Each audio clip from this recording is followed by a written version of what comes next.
हाँ बताएं, शुरू हो गया आपका। जी आप बताएं। सर, आप बहुत उम्मीद से यहाँ पे आए हैं और आपके तरफ पूरे किसान आपके तरफ ही देख रहे हैं, क्या कहें? जहाँ बिहार के भीतर जमीन अधिग्रहण का मसला और जमीन कब्जा का मसला है, वहाँ हम संघर्ष करते हैं और हम कामयाब भी हुए हैं।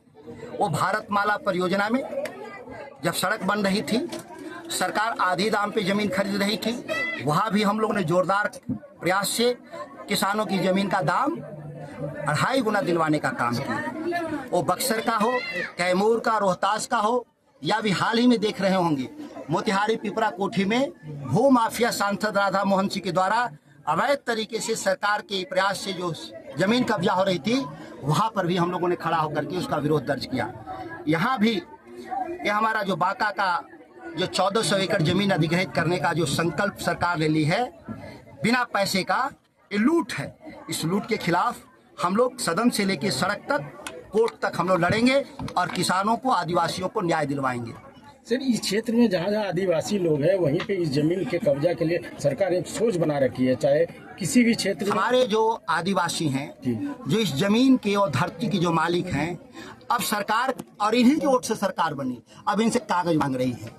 कागज नहीं माना जाता दुनिया में, कब्जा माना जाता है। और कब्जा इनका कितने साल से है? लाखों साल से कब्जा है। ये नहीं जा सकते हम लोग, सरकार की ड्यूटी है। अंग्रेजों ने जमीन का पर्चा दिया था इनको, आपकी भी सरकार की जिम्मेदारी है। कानून भी कहता है कि वो पर्चा वैध है, लेकिन अवैध तरीके से जो राज्य की सरकार है पर्चा रद्द कर वो जमीन को अपने खाते में लेना चाहती है। जब यहाँ लोगों को पता लगा कि सुधाकर सिंह यहाँ आ रहे हैं, तो आज सरकार द्वारा एक जो योजना उनके मंगलवार का होता है सहयोग शिविर, उस तरफ की भ्रमित करने के लिए लोगों को वहाँ पे बुला करके लोगों को बताया जा रहा था कि ऐसा करना ऐसा करना। मैं भी वहाँ पे था। देखिए, ये लोग नीचे के छोटे कर्मचारी हैं, कलेक्टर, सिविल एसडीओ, एसपी, ये सब बहुत छोटे छोटे कर्मचारी होते हैं राज्य के। ये अडानी अंबानी के इशारे पे जो सरकार चल रही है बिहार की, मुख्यमंत्री सम्राट चौधरी जो पड़ोसी हैं, वो कह दिए होंगे कि जा करके वहाँ के कार्यक्रम को डिस्टर्ब करें, तो इसीलिए वो आज कर रहे होंगे से। लेकिन आप देख लीजिए, हजारों लोग जुटे हैं यहाँ पर अपने हक और हुकूक की लड़ाई करने के लिए। सरकार के झांसे में लोग नहीं आएंगे और अपनी लड़ाई जरूर लड़ेंगे। गंगा नदी का पानी जो बड़वा डैम में मिलाने का काम किया, वो पहले कहा गया कि किसानों के लिए किया गया है, लेकिन आप अभी बोल रहे थे कि ये किसानों के लिए नहीं है, तो क्या इसमें जनता को बेवकूफ़ बनाया गया है? बेवकूफ़ बनाया गया।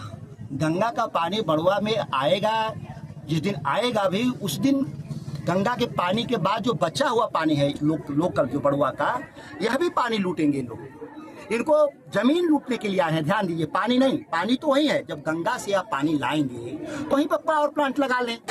गंगा के किनारे बहुत सारा डूब क्षेत्र है, लेकिन वो तो जमीन, वहाँ पैसा देना होगा।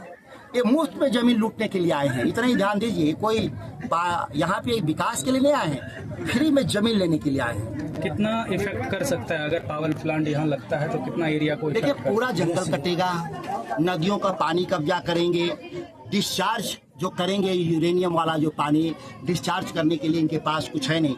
जब पटना शहर में आज तक एसटीपी प्लांट नहीं लगा इन समों से, नमामि गंगे के नाम पे लाखों करोड़ रुपया कब्जा कर लिया गंगा की सफाई के नाम पर मोदी सरकार, तो ये परमाणु बिजली घर का पानी से साफ होगा कभी? उसी तरह से नदियों में छोड़ देंगे। जीव जंतु तो मरेंगे ही मरेंगे, इंसान ही मरेंगे, धीमी गति से मरेंगे, लेकिन मरते रहेंगे। अगर नहीं माने सरकार तो आप क्या एक्शन लेंगे? एकदम लड़ेंगे। यहाँ का कोई आदमी तैयार है क्या जमीन देने के लिए? और मैं इनके साथ खड़ा हूँ।